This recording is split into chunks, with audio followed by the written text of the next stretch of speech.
दोस्तों नमस्कार। हिंदी कुंज में आप सभी लोगों का स्वागत है। आज हम लोग बात करने चल रहे हैं कि साहित्य हमारी भाषा और शैली को समृद्ध बनाता है।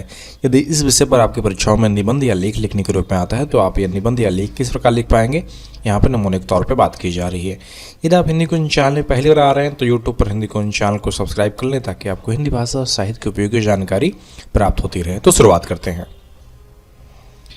जैसा कि हम सभी जानते हैं कि साहित्य सिर्फ कहानियों और कविताओं का संग्रह नहीं है, बल्कि हमारे विचारों, भावनाओं और साहित्य का एक दर्पण है, समाज का एक दर्पण है।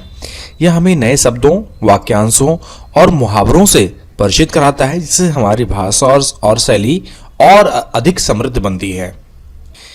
साहित्य के माध्यम से न हम सिर्फ अपनी मातृभाषा में महारत हासिल करते हैं, बल्कि अपनी अभिव्यक्ति की क्षमता को भी बढ़ाते हैं। जब हम कोई उपन्यास या कहानी पढ़ते हैं तो हम विभिन्न पात्रों की भाषा और शैली को देखते हैं। हर पात्र की अपनी एक अलग भाषा होती है जो उसके व्यक्तित्व, शिक्षा और सामाजिक परिवेश को दर्शाती है। उदाहरण के लिए गांव का किसान और एक शहर का डॉक्टर अलग अलग तरह की भाषा का प्रयोग करेंगे। इसी तरह हम विभिन्न प्रकार की भाषाओं से परिचित होते हैं और अपनी शब्दावली को बढ़ाते हैं। साहित्य में हमें कई तरह के वाक्यांश और मुहावरे मिलते हैं जो हमारी भाषा को और अधिक प्रभावशाली बनाते हैं। ये मुहावरे हमारी भावनाओं को और अधिक सटीक रूप से व्यक्त करने में मदद करते हैं। उदाहरण के लिए हम कह सकते हैं कि मैं आसमान से बातें कर रहा था या मेरे पैरों तले जमीन खिसक गई। ये मुहावरे हमारी बात को और अधिक रोचक और यादगार बनाते हैं। साहित्य हमें नए विचारों और दृष्टिकोणों से भी परिचित कराता है। जब हम विभिन्न लेखकों की रचनाएं पढ़ते हैं तो हम विभिन्न उनके विचारों को समझते हैं और अपनी सोच को विस्तार देते हैं। इससे हमारी लिखन शैली में विविधता आती है और हम अपनी बात को नए तरीकों से व्यक्त कर पाते हैं। साहित्य हम शब्दों के जादू से रूबरू कराता है। एक अच्छा लेखक शब्दों का एक ऐसा प्रयोग करता है कि हम उसकी बातों को महसूस कर सकें।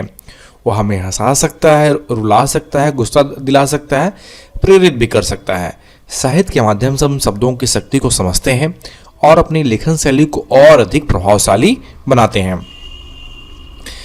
इस प्रकार साहित्य हमें विभिन्न संस्कृतियों और समाजों के बारे में जानकारी भी देता है। जब हम किसी अन्य देश के लेखक की रचना पढ़ते हैं तो उस देश की संस्कृति, रीति रिवाज और लोगों के बारे में जानते हैं। इससे हमारी सोच का दायरा बढ़ता है और हम दुनिया को एक नए नजरिए से देख पाते हैं। अंत में साहित्य हमें जीवन के विभिन्न पहलुओं को समझने में मदद करता है। हम साहित्य के माध्यम से प्यार, नफरत, दोस्ती, दुश्मनी, खुशी, गम, सफलता, असफलता जैसी भावनाओं और अनुभवों को समझते हैं। यह हमें जीवन के अर्थ और उद्देश्य के बारे में सोचने पर मजबूर करता है। इसलिए साहित्य सिर्फ मनोरंजन का माध्यम नहीं है, बल्कि हमारी भाषा और शैली को समृद्ध बनाने का एक शक्तिशाली उपकरण है। हमें नियमित रूप से साहित्य पढ़ना चाहिए ताकि हम अपनी भाषा और अभिव्यक्ति की क्षमता को बढ़ा सकें। तो इस प्रकार यह निबंध समाप्त होता है या लेख। यदि आपको निबंध या लेख साहित्य हमारी भाषा और शैली को समृद्ध बनाता है लिखित रूप में चाहिए तो नीचे डिस्क्रिप्शन बॉक्स में लिंक दिया गया है, जहां पर जाकर आप यह लेख लिखित रूप में प्राप्त कर सकते हैं।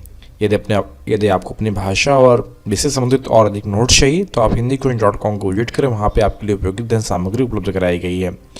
आशा करता हूँ वीडियो आप सभी के लिए उपयोगी सिद्ध होगा। वीडियो देखने के लिए आप सभी का बहुत बहुत धन्यवाद।